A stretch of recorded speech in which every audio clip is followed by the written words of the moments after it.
পরিবারের সকলের মন জয় করার মতো ভীষণ মজার নাস্তা রেসিপিটা তৈরি করার জন্য প্রথমে আমি একটা বাটির মধ্যে দুটো ডিম ভেঙে নিয়েছি। ডিম দুটো আমি হ্যান্ড ওয়েভস দিয়ে খুব ভালোভাবে ফেটিয়ে নিচ্ছি। এখন দিয়ে দিব ডিমের মধ্যে চিনি, হাফ কাপ পরিমাণে চিনি নিয়েছি। চিনিটা গলে আসা পর্যন্ত অপেক্ষা করছি। তারপরে দিয়ে দিয়েছি সামান্য একটু লবণ। এখন দিয়ে দিচ্ছি 1 কাপ পরিমাণে ময়দা, চিনি, লবণ দিয়ে খুব ভালোভাবে এখন একটা ডো তৈরি করে নিতে হবে। খুব ভালোভাবে ডো তৈরি করে নিচ্ছি। আর খুব সহজে কিন্তু এই ডোটা হয়ে যাবে, এক্সট্রা কোনো পানির দরকার নেই।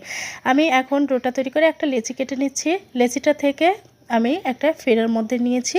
এখন খুব ভালোভাবে বেলে নিচ্ছি। রুটি শেপ করে আমি বেলে নিয়েছি। এখন কোনা কোনা করে আমি কেটে নিব। মাঝখানে প্রথমে একটা ফুটো করে তারপরে কিভাবে কেটে নিচ্ছি সেটা দেখেই বুঝতে পারছেন। এখন ওপর থেকে নিচের দিকে নিলে ঘুরিয়ে তাইলে কিন্তু হয়ে গেল নাস্তার শেপ। এখন চুলায় একটা কড়াই বসিয়ে কড়াইয়ের তেলটা গরম করে নিয়েছি, খুব ভালোভাবে ভেজে নিয়েছি। খুব মজাদার এই নাস্তা, একবার তৈরি করে দেখতে পারেন। ভালো লাগলে ভিডিওটা শেয়ার, লাইক করবেন এবং চ্যানেলটা সাবস্ক্রাইব করবেন। আল্লাহ হাফেজ।